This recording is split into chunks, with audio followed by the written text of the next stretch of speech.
რუსებს აქვს ერთი მიზანი. აფხაზები დაეჩოქონ რუსებს და თქვა, ჩვენ არ გვინდა სახელმწიფოებრიობა, შეგვიყვანეთ კრასნოდარის მხარეში. რაც ძალიან ძლიერად წარმოადგენს აფხაზურ საზოგადოებას. Рай должен был быть. Почему-то на месте буксует, я не знаю. აფხაზებს არ უნდა დათმონ ის, რაც მათთვის ღირებულია. Каждый третий хочет здесь купить себе что-то. ეს გამოიწვევს ანტირუსულ ისტერიას. ეს არის ასიმილაციის შიში.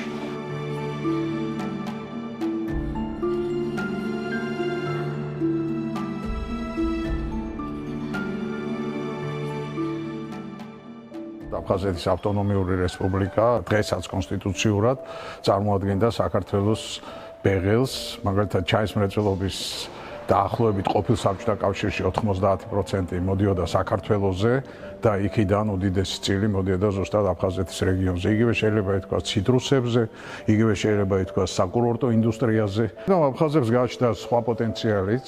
ეს არის მისი მდიდარი ბუნებრივი რესურსები, ტყარჩელი საბადოებიც თქვენ. გარდა ამისა, ცნობილია, რომ აფხაზეთს აქვს დიდი ენერგეტიკული პოტენციალი ჰიდროელექტროენერგიების გამოყენების თვალსაზრისით, მტკნარი და მინერალური წყლები, რომლებიც ასევე მნიშვნელოვან პოტენციალს შეადგენს. აქედან გამომდინარე, ეს იყო რეგიონი, რომელიც ვითარდებოდა. Вот чай перестали, табак вообще уже забыли, как выращивать. Мандарины и орех фундук – это основные сельхозпродукты, которые здесь занимаются выращиванием и сбытом не только в Россию. Орех идет даже в Грузию, потому что Грузия более выгодные рынки сбыта имеет. Легально, нелегально, но именно туда перевозят орех фундук. აფხაზეთის ეკონომიკა არ არის თავისუფალი, ის მთლიანად არის დაკაბალებული და ეს ფაქტობრივად არის რუსეთის ეკონომიკურ-პოლიტიკური დანამატი. ანუ რუსეთმა მოახდინა ამ ტერიტორიის ფაქტობრივი ოკუპაციას და ანექსიაც და ნუ ბუნებრივია ის ცდილობს, რომ ეკონომიკური სარგებელიც ნახოს ამ ტერიტორიიდან. Здесь и рублевая зона, и политика та же самая, что в России. Ничего Абхазия сама за себя не может решить. Ну, как бы независимость только признанная Россией, но это не так. Тут, поскольку размещены российские войска, то и все решает Россия. Уйдут российские войска, придут другие войска. Абхазия вряд ли сама сможет отстоять свою независимость. წლების მიხედვით 15 წლის დინამიკას თუ გადავავლებთ თვალს, 2 მილიარდ რუბლამდე იდება აფხაზეთის ეკონომიკაში. ეს არის ფული, რომელიც აწყობს რუსეთის ოფიციოს პოლიტიკური თვალსაზრისით, რუსეთის კრიმინალს აწყობს აგრეთვე, ესეც მნიშვნელოვანია.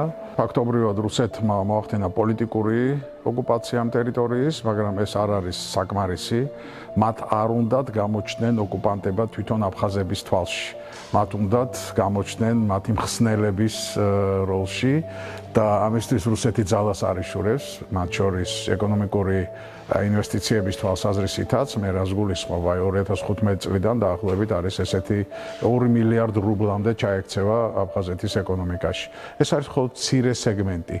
რა ფულია ეს? ეს არის პოლიტიკური ფული, მისთვის რომ დაიპყრონ აფხაზების პოლიტიკური სიმპათიები, ეს არის კრიმინალური ფული, იმიტომ რომ რუსეთი ახდენს ფულის გათეთრებას ამ ტერიტორიაზე, რუსეთის კრიმინალური ელემენტები და ეს რასაკვირველია, არის ის ფული, რომლითაც რუსეთი ელოდება სერიოზულ დივიდენდებს თვითონ მოსახლეობისაგან. ანუ ეს არის ოფიციალური ნაწილი, რასაც მე ვამბობ. არსებობს კიდევ მეორე ნაწილი, არაოფიციალური ნაწილი, რომელსაც ხელმძღვანელობს რუსეთის FSB. ეს არის მათი ჩვეულებრივი ტექნოლოგიები, რომელსაც ისინი სუსტ ეკონომიკებში იყენებენ. ეს არის კაპიტალი, რომელიც ჩაექცევა იმ ორგანიზაციებში, რომლებიც ქმნიან საზოგადოებრივ აზრს. აი მაგალითად მარტო აფხაზეთის ტელევიზიისა და მასმედიის დასაფინანსებლად რუსეთმა წელს დახარჯა დაახლოებით 2 მილიონ ნახევარზე მეტი. ეს ერთი სეგმენტი. საზოგადოებრივი ორგანიზაცია კრუნკის დასაფინანსებლად მას აქვს საკმაოდ დიდი რესურსები გამოყოფილი დაახლოებით 900.000 ლარზე აქვს საუბარი.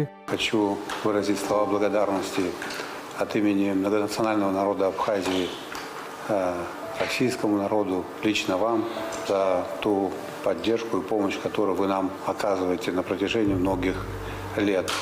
აფხაზური პროპაგანდა ყოველდღე ახსენებს ადამიანებს აფხაზეთის ომზე. აჩვენენ კადრებს, აჩვენენ დაღუპულებს და ეს პროპაგანდა ყველაფერზე მოქმედებს. უпрост თაობაზე, უმცროს თაობაზე. ეს ბავშვები გაიზარდნენ აი ამ პროპაგანდის პირობებში. რუსეთი ძალიან დიდ დახებს დებს იმისათვის, რომ რუსეთში წაიყვან უჩვენი აფხაზეთის ახალგაზრდები, რომელიც მერე იქ მიიღებენ განათლებას და საბოლოო ჯამში პრორუსულები იქნებიან და თუ დაბრუნდნენ აფხაზეთში, უკვე რუსული ინტერესების გამტარებლები იქნებიან. იგივე საკეთებენ გალის ქართულ მოსახლეობაშიც. არის ისეთი კომპანია როსატრუდნისტვა, რომელიც ნახევარი არის საგარეო საქმეთა სამინისტროს ძველი თანამშრომლები, პენსიაზე რომელიც მიდიან და მეორე არის FSB-ს თანამშრომლები. ისინი აკონტროლებენ გალის რაიონში, უყურებენ იმ ქართულ ახალგაზრდებს, თუ ვინმე არის ისეთი პერსპექტიული, მისცემენ საშუალებას, რომ წავიდეს რუსეთში სასწავლებლად. იქ მაგას დაამუშავებენ, ვერბოვკას გაუკეთებენ, ის უკვე ბრუნდება აფხაზეთში. ისინი ამას ძალიან გეგმაზომიერად და გააზრებულად უდგებიან. ეს არ არის რაღაც უსისტემო მოქმედებები. ეს არის ძალიან ჭკვიანურად ჩაფიქრებული, იმიტომ რომ ამაზე მთელი ინსტიტუტები მუშაობს რუსეთში. რუსეთი ამისთვის არის ის ყველა ქვეყანაში დესტაბილიზაციის ძირითადი წყაროა. 2014 წელს შემუშავდა გეგმა, ალგორითმი ქვია ამ გეგმას და ამ გეგმას FSB ხელმძღვანელობს, რასაკვირველია მისი უშუალო ხელმძღვანელი არის სურკოვი. სურკოვი იცით არის კრემლის ცნობილი პოლიტექნოლოგი და ხოლო მთავრობაში მამონოვი მისი ერთ-ერთი მოადგილე. აი ამ გეგმის მიხედვით არის გაწერილი ზუსტად თუ ვის რამდენი რა თანხა უნდა გადაეცეს ქრთამის სახით, ვინ უნდა შეისწავლოს აფხაზეთის მოსახლეობის საზოგადოებრივი აზრი, სად შეიძლება გამოყენებულ იქნას ეს რესურსი და ასე შემდეგ. ჩვენ და საუბედუროდ ამ პროცესებში ძალიან აქტიურად იყო ჩართული ის პერსონა, რომელიც აქტიურ მოლაპარაკებებს აწარმოებდა საქართველოს მხარესთან სხვადასხვა საკითხებზე. ეს გახლავთ კარასინი. კარასინი უშუალოდ არის ამ გეგმაში ჩართული და აქ შედის ამ გეგმაში პირველი აფხაზური პოლიტიკური ელიტის მოსყიდვა, საზოგადოებრივი აზრის ფორმირება, არასამთავრობო ორგანიზაციების მოსყიდვა და ფართო დივიდენდების გაცემა იმ ადამიანებზე, რომლებიც გარკვეულწილად ქმნიან პოლიტიკურ კლიმატს. აი მაგალითად მოგიყვანთ მაგალითს. თავდაცვის მინისტრს, აფხაზეთის თავდაცვის მინისტრს ქიშმარიას ისინი დაპირდნენ რუსეთის გმირის წოდებას. იცით რომ რუსეთის გმირის წოდება ეს არის დიდი პენსია, დიდი პრივილეგიები და ასე შემდეგ. იგივე შეიძლება ითქვას ჯერგენიაზე, ტარაშამბაზე, რომელიც აქტიურად არის აფხაზეთის საკითხის ლობისტი უშუალოდ რუსეთში, ცხოვრობს წლების განმავლობაში რუსეთში და ფაქტობრივად ის ამ ორიენტაციისა, ის მამათი ერთ-ერთი იდეოლოგი გახლავთ და სხვა დეპუტატები არიან, ახლა გვარებს ზუსტად შეიძლება ვერ ვასახელებდე, რომელთაც პირდაპირ ქრთამები გადაეცათ. იმისთვის რომ ლობირება მოეხდინათ საკითხის 2014 წელს უნდა დადებულიყო რუსეთსა და აფხაზეთს შორის ხელშეკრულება, რომლის მიხედვითაც აფხაზეთი ეკონომიკურად თლიანად უერთდებოდა რუსეთს. ის ინვესტ პროგრამა არის შექმნილი იმისათვის, რომ სახელმწიფოსთან შეკრული კლანი, რომელიც იქნება იმ დროს სათავეში, ის მიიღებს ფულს, განაწილებს თავის მომხრეებებში და ასე შემდეგ. და პოლიტიკური ბრძოლა აფხაზეთში მიდის იმისათვის, რომ მოხდეს იქ ხელისუფლებაში და დაიწყოს ამ ინვესტ პროგრამის განაწილება და მიიღოს ფინანსური ტრანშები. თვითონ აფხაზები ამას აღიარებენ, რომ ხვდებიან, რომ ორივე კლანი, რომელიც არის აფხაზეთში ძლიერ ერთი არძიმბას კლანი, მეორე ანკვაბის, იბრძვის მხოლოდ იმისათვის, რომ მიიღოს ეს ფინანსური პატოკები. რუსებს ეს არ იყოთ და მათ მოითხოვეს პოლიტიკური შემოერთებაც.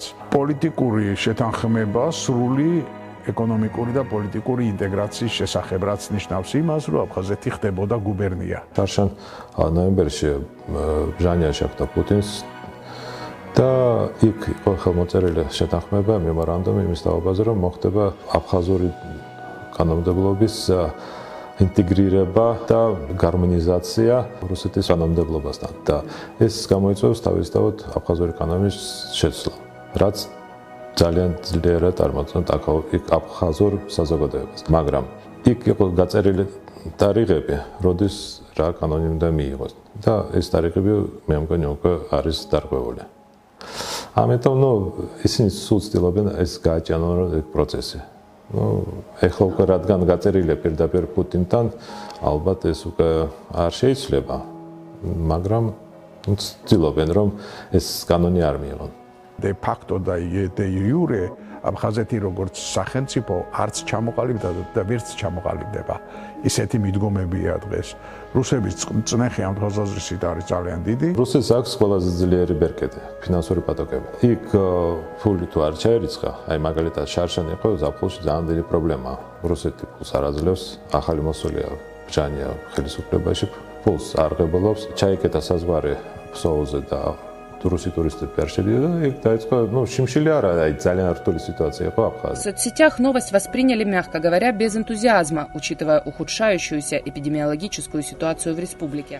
სეზონის ბოლოს გაიხსნა საზღვარი, რუსი ტურისტი შევიდა, ასე თუ ისე ფულით შემოვიდა. თუ რუსეთი ჩაკეტავს ფინანსური დახმარების ჩადებას აფხაზეთში, ამ შემთხვევაში აფხაზეთი იძულებული იქნება ამ კანონების მიღებაზე ხელი მოაწეროს. მაგრამ ეს გამოიწვევს ანტირუსულ ისტერიას თავისთავად აფხაზეთში, რომელიც უკვე იყო ერთხელ შარშან ზაფხულში და ნახეს, რომ ეს არ იქნება მისაღები რუსეთისთვის და მაგიტომ მას გახსნეს საზღვარი. ამიტომ რუსეთი ცდილობს არც წვადი დაითვალოს და არც შამპური და ამიტომ ცდილობენ რომ ბალანსირებული იყოს სიტუაცია. რუსები ახლა დაჭკვიანდნენ.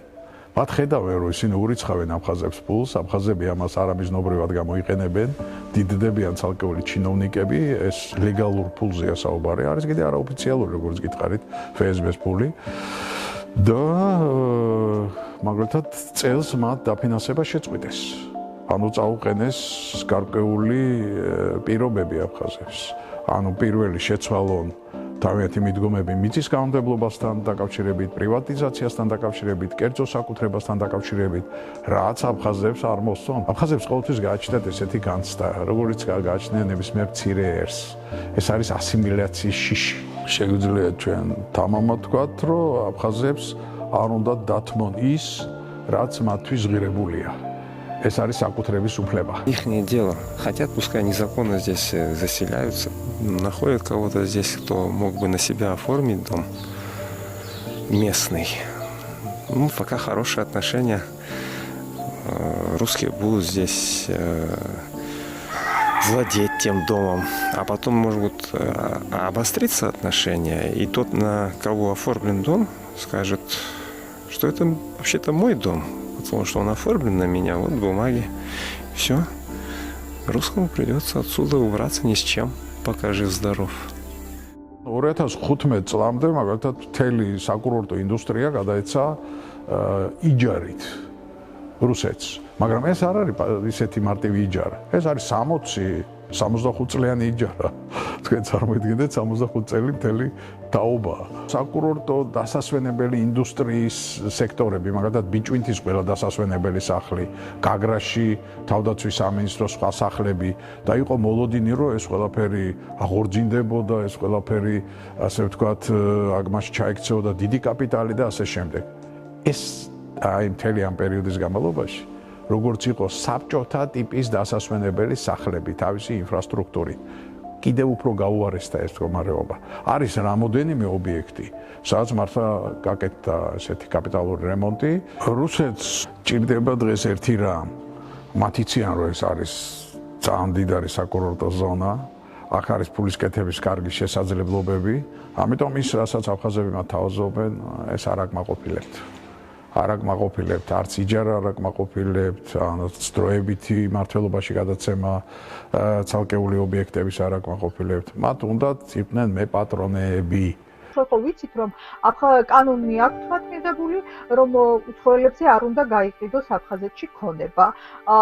ეხლა როგორც ჩანს ისევ წამოიწყო რუსეთმა ეს თემა რომ აი რატომ ვარჩენთ ჩვენ აფხაზეთს რა შედეგი გვაქვს მაგრამ მე ვიცი რომ და დარწმუნებული ვარ რომ ვაკვირდები ამ სიტუაციას აფხაზები ამაზე არ წავლენ რომ ამას მოეწეროს ხელი. აი ეხლა ცოტა შეაპარეს, რამდენადაც ვიცი და ორმაგი მოქალაქეობის მქონე პირებმა იყიდონო ეს ქონებაო. ამაზე ისეთი ამბავი ატყდა, რომ არც ერთ შემთხვევაში თუ ქონება გაიყიდებაო, მაშინ ეს იყიდოსო ჩვენმა, ანუ დიასპორამ. და რუსეთს საერთოდ არც არ ეჩქარება თავის საგარეო პოლიტიკაში, ის ყოველთვის მიზანმიმართულად მიიწევს თავისი დასახული მიზნისკენ და ალბათ ეს ძალიან რთული დღეები იქნება აფხაზეთისთვის. და ეხლა სად ვართ აქ ჩვენ ქართველები, ეს უკვე არ ვიცი. Я говорю, хотите, мы вам поможем, но вы будете Сухумский район Краснодарского края. Согласны? რუსებს აქვს ერთი მიზანი მდგომარეობს იმაში, რომ აფხაზები დაეჩოქონ რუსებს და თქვან, ჩვენ არ გვინდა სახელმწიფოებრიობა, შეგვიყვანეთ კრასნოდარის ხარისში. და აი კრასნოდარის ხარის ნაწილი ვიქნებით. მაგრამ აფხაზებს ახსოვთ შაბსუგების ისტორია. როდესაც იქ მოსახლე აფხაზის მონათესავე, ასე ვთქვათ, ერი ფაქტობრივად გაიფანტა რუსებში და შაბსუგებმა განიცადეს სრული ასიმილაცია, მან დაკარგეს ტერიტორია, ენა, ფსიქოლოგია, კულტურა და ყველაფერი. მათ ეს ახსოვთ. Какая надпись? Реально характеризующая нынешнюю ситуацию. ამიტომ ესე მარტივადაც არ არის საქმე.